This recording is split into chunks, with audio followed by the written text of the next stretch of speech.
L'Esprit du Seigneur est sur moi, parce que le Seigneur m'a consacré par l'onction. Chers frères et sœurs, je voudrais une fois de plus vous saluer. Vous tous, peuple de Dieu, chers confrères, chers religieux, religieuses, vous tous et toutes ici présents.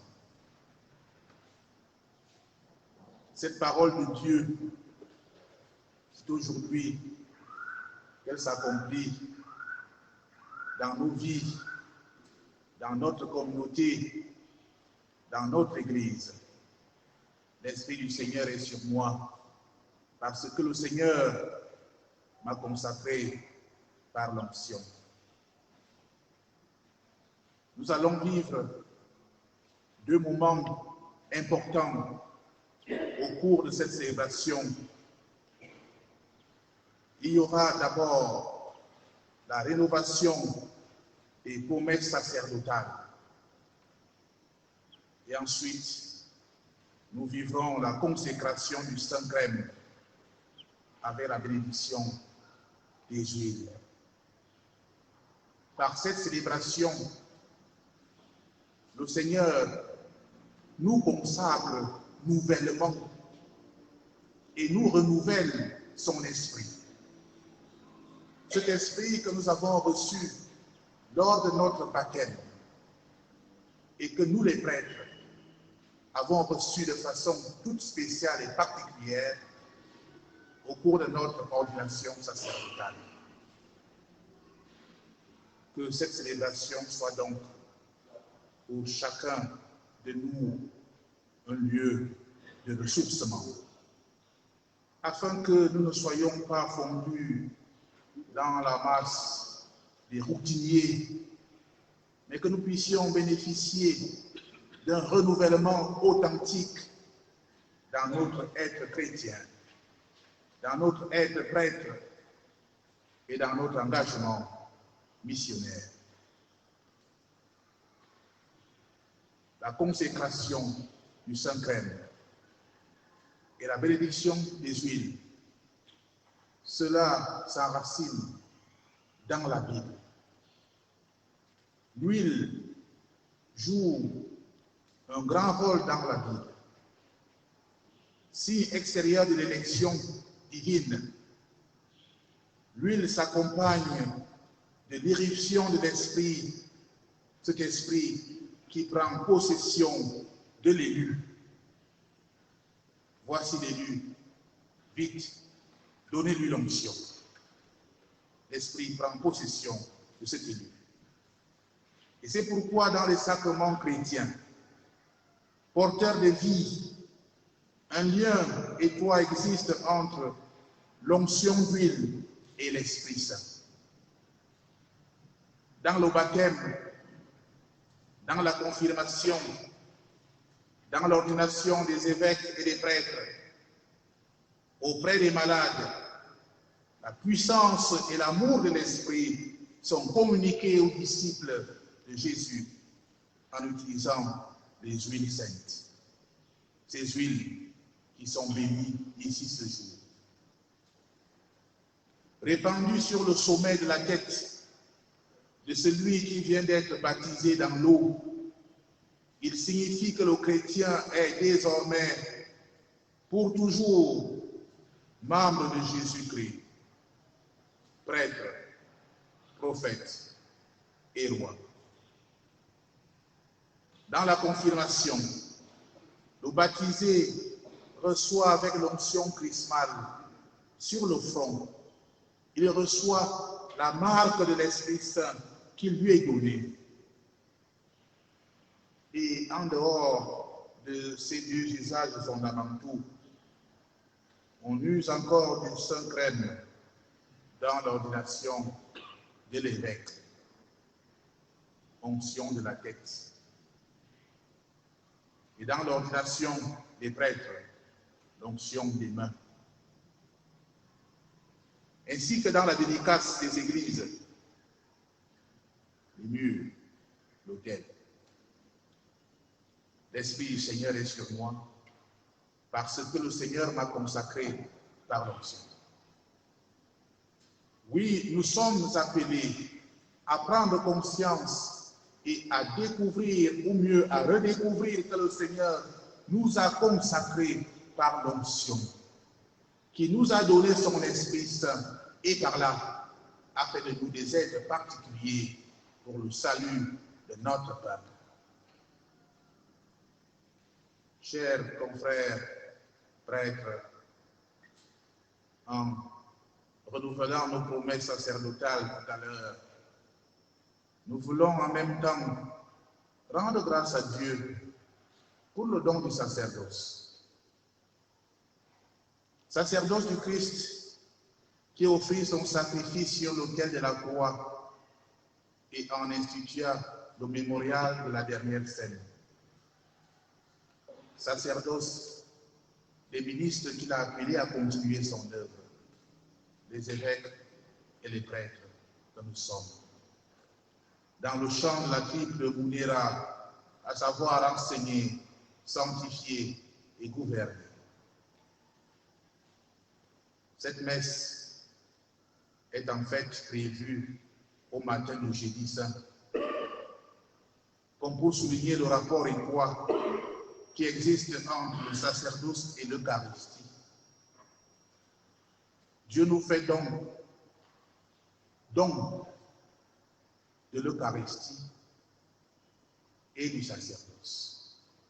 Dieu nous fait don de l'Eucharistie et du sacerdoce. Il ne faudrait jamais séparer les deux, l'Eucharistie et le sacerdoce. L'Eucharistie est le sacrement de l'offrande au Père. Le sacerdoce est le mouvement qui nous entraîne dans cet acte d'offrande. D'où la nécessité pour le prêtre que je suis de célébrer quotidiennement l'Eucharistie, avec ou sans le peuple, bien que toujours pour le peuple. Chers confrères, lorsque je parle de toi, je parle de moi. Il ne s'agit pas ici de faire des leçons quelconques. Il s'agit tout simplement de partager cette méditation, une méditation conviction de ce que nous sommes, prêtres de Jésus. Oui, lorsque nous aurons tout perdu, il faudrait qu'il nous reste l'Eucharistie. Même au fond d'une cellule, même au fond d'une prison, ce que je ne souhaite pas, même au fond d'une pire souffrance, lorsque nous aurons tout perdu. N'oublions pas l'Eucharistie. Il nous appartient donc de ne pas mettre les prêtres à l'épreuve en leur disant de se reposer de l'Eucharistie. Mon Père, reposez-vous aujourd'hui, non. Il semblerait qu'il y a même des communautés, malheureusement, qui doivent encore grandir dans la foi. Un confrère prêtre me partageait, Monseigneur, lorsque je me retrouve au fond d'une de mes communautés, j'ai l'impression que les chrétiens ne connaissent pas la valeur de l'Eucharistie et me demandent si je suis encore arrivé pour célébrer l'Eucharistie. Est-ce que je ne suis pas fatigué? Non, le prêtre n'est pas fatigué de l'Eucharistie. Il n'a même pas de lundi du prêtre. Il est totalement eucharistique. Oui, chers frères prêtres, nous participons du sacerdoce du Christ. Nous sommes invités à vivre plus profondément notre fonction sacerdotale. C'est dire que notre vie doit être une vivante offrande à la louange de Dieu. Bref, nous devons devenir offrande. Et pour devenir offrande, il faut entrer dans l'acte eucharistique du Christ. Tout donner au Père par le Fils, dans l'Esprit. C'est dans l'Eucharistie que nous apprenons à mourir à nous-mêmes pour vivre en Dieu. Oui, c'est le jeudi saint que nous redécouvrons la beauté et la grandeur du sacerdoce. Oui, certes, que tous les chrétiens sont appelés à vivre la fonction sacerdotale, mais ils ne la vivent que si parmi ce peuple sacerdotal, des hommes répondent à l'appel pour devenir serviteurs de la joie, pour devenir prêtre. Et le prêtre est l'homme de l'Eucharistie, non pas pour sa propre gloire, mais pour permettre au peuple sacerdotal de vivre sa fonction sacerdotale. Le prêtre est donc indispensable pour le peuple de Dieu. J'invite le peuple de Dieu à découvrir et à redécouvrir le don du sacerdoce, le don du prêtre à nos communautés. C'est un trésor à bien garder, à accompagner. Oui, le prêtre est là pour permettre à vous, peuple de Dieu, à vous, peuple sacerdotal, de vivre votre fonction sacerdotale. D'où la nécessité, comme je l'ai dit tantôt, chers confrères prêtres, de célébrer chaque jour l'Eucharistie dans votre communauté, pour votre communauté. Célébrer l'Eucharistie, non pas dans la rue, non pas avec les sacs au dos, pour chercher les communautés rentables, mais pour célébrer l'Eucharistie pour les communautés qui nous sont confiées. L'Église n'a plus besoin de prêtres varous aujourd'hui, des prêtres en route qui se font adopter par des groupes et des cercles douteux. Permettez-moi d'insister sur ce devoir qui est le nôtre, à savoir, de par notre vie, permettre au peuple de Dieu de vivre sa fonction sacerdotale. Ceci a une double implication. D'abord, que si je vis de l'Eucharistie et de la parole de Dieu, cela doit être perceptible dans mon comportement. Ensuite, je dois savoir que ma mission n'est pas un job que j'accomplis, mais un témoignage de ce que le Christ me donne de vivre. Saint Jean dit, ce que nos yeux ont vu, ce que nos mains ont touché. Oui, le Ndimba du Pharaon, le mystère du prêtre.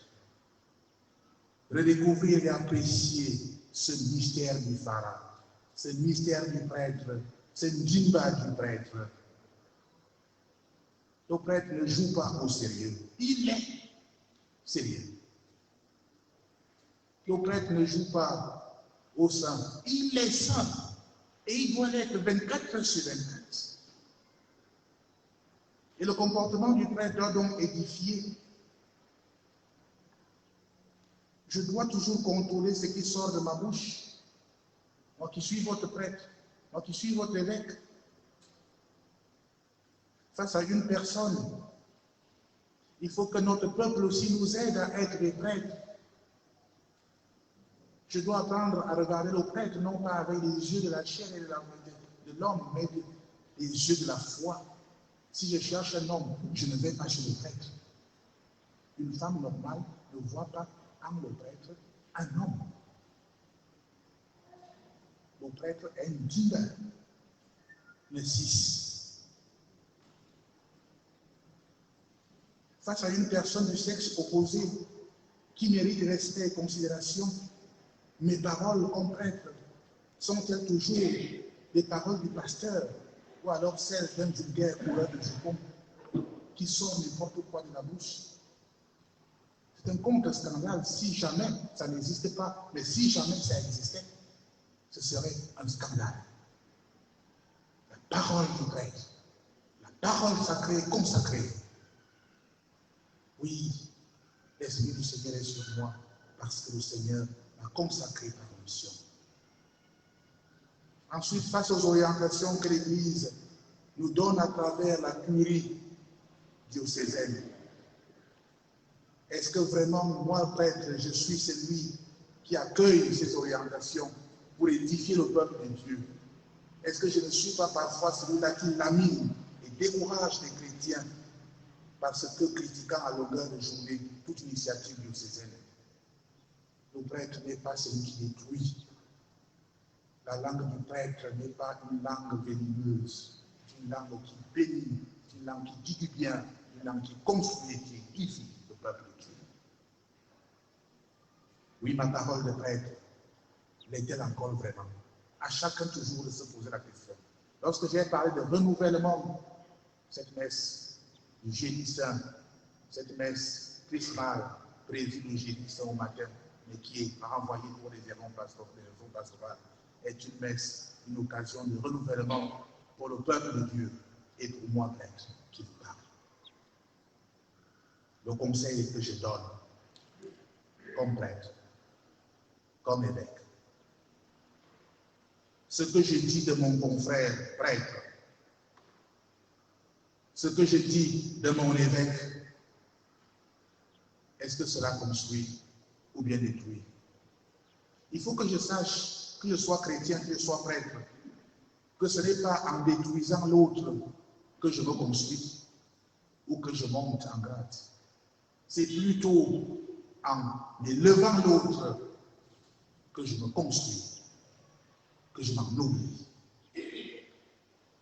Oui, frères et sœurs, que de calomnies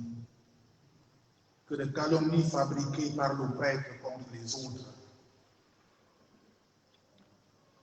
Quand je jouis de la confiance de l'évêque, je trouve que c'est normal. Quand l'autre aussi en bénéficie, on l'accuse de pratiques sorcelleresques. Quelle misère, quelle pitié. Lorsque de telles grossièretés sortent d'une bouche supposée être sacrée, quel scandale et quelle honte. Sachons que nous aurons des comptes à rendre à Dieu, lui qui ne condamne pas le pécheur, mais fustige les mots les plus durs avec les mots les plus durs, le scandale. La bouche du prêtre que je suis, la bouche de l'évêque que je suis, est une bouche qui construit. Les chrétiens n'en sont pas exempts. La bouche du chrétien. Mais le prêtre doit s'identifier à l'église, sinon il n'est rien. Un prêtre qui piétine son église n'est rien, il n'est rien, c'est un tonneau vide. Le prêtre doit s'identifier à son église, à son diocèse, aux structures de son diocèse, s'y reconnaître, contribuer, collaborer à leur édification, à leur épanouissement. Nous devons sortir de ce sous-développement spirituel qui appauvrit nos communautés. Oui, le prêtre que je suis et qui renouvelle aujourd'hui ses engagements ne peut en aucun cas œuvrer pour se réjouir de la mauvaise réputation de son Église. Et s'il le fait, il sera en train de se renier, de s'éloigner des grâces divines. Chers confrères dans le sacerdoce, cette messe chrismale nous interpelle et nous interroge sur la considération que nous avons de notre sacerdoce. N'y a-t-il pas ici appel à reconsidérer le sacerdoce par moi, le prêtre lui-même, et par le peuple de Dieu? Appel à secouer ce sacerdoce des artifices que nos représentations ont tissés autour, au point de l'en rendre totalement dépendant. Il nous faut redécouvrir la grandeur de notre vocation, la grandeur du sacerdoce, et apprécier de nouveau la profondeur de l'Eucharistie et du service humble. Remettons notre confiance en Dieu seul et gardons toujours nos yeux fixés sur lui, lui qui nous fait signe et nous tire à lui, et allons jusqu'au bout de notre vocation et de notre engagement.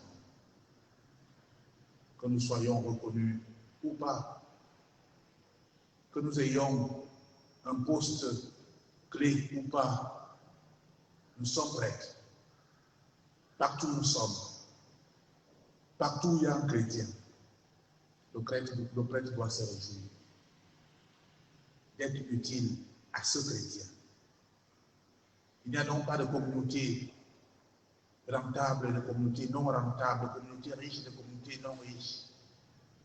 Nous sommes au service du peuple de Dieu. Nous nous réjouissons de là où le Seigneur nous a placés. Oui, il peut m'arriver que nous ne soyons pas reconnus. Il peut m'arriver que nous soyons trahis par notre propre peuple, ce peuple dont nous avons la charge. Mais jamais nous devons nous décourager, chers confrères dans le sacerdoce.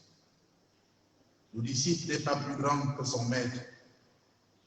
Nous ne sommes pas plus grands que Jésus, lui qui, sachant qu'il va être trahi, qu'il va être jugé, qu'il va être condamné, maltraité, supplicié sur la croix, anticipe au soir du jeudi saint les événements à venir. Il les rend présents dans le pain rompu et dans le vin. Il les transforme en une occasion du don le plus précieux, le plus complet pour notre salut. Et ce dont nous est confié, l'Eucharistie. Oui, chers confrères et frères prêtres, suivons Jésus et allons jusqu'au bout de notre engagement sacerdotal authentiquement. Cette décision d'aller jusqu'au bout pour Jésus, nous la découvrons comme un témoignage permanent, un témoignage de l'espérance. Aller jusqu'au bout de notre sacerdoce, jusqu'au bout de notre amour fraternel, de notre service d'âme. Oui, le sacerdoce, une vie d'amour et d'offrande, jusqu'au bout. Ne l'oublions pas, la chance du sacerdoce, c'est sa sainteté. Et sa sainteté, c'est qu'il soit difficile. La seule réponse aux attaques du monde d'aujourd'hui est notre sainteté. La sainteté du prêtre, la sainteté de nos vies. Ne perdons pas le temps à répondre aux calomnies, aux querelles. Répondons par la sainteté de nos vies. Le monde désarmera face à notre sainteté. Il est prophétique d'être prêtre, à condition de le vivre saintement. En ce temps de Covid, le peuple a plus que jamais besoin de sentir notre présence, notre action. Prions pour notre peuple qui a peur, qui vit dans l'incertitude et qui attend beaucoup de l'intervention divine. Prions pour nos malades. Prions pour les défunts. Et chers peuples de Dieu, priez aussi pour vos pères. Priez pour vos pasteurs. Ils ne doivent pas être à longueur de journée lapidés, laminés, toujours critiqués. C'est chacun qui sait ce que doit faire un prêtre, sauf le prêtre lui-même. Dans nos paroisses, on a marre de ces critiques, toujours en train de discuter. Dès qu'on donne une orientation, il y a toujours des chrétiens qui savent tout. J'ai envoyé la nouvelle dans une paroisse ici et j'ai demandé au père curé de dire à ces chrétiens que je n'attends plus les messages anonymes qui accusent les prêtres. Je n'ai pas envoyé les prêtres pour être jugés par les chrétiens. Et que ces gens de chrétiens cessent ce genre de destruction de l'Église. Ils pensent qu'ils sont indispensables, qu'ils sortent de l'Église et qu'ils restent chez eux, tout simplement. Et donc, l'évêque n'envoie pas les prêtres dans les paroisses pour être jugés par les chrétiens, pour les lapider.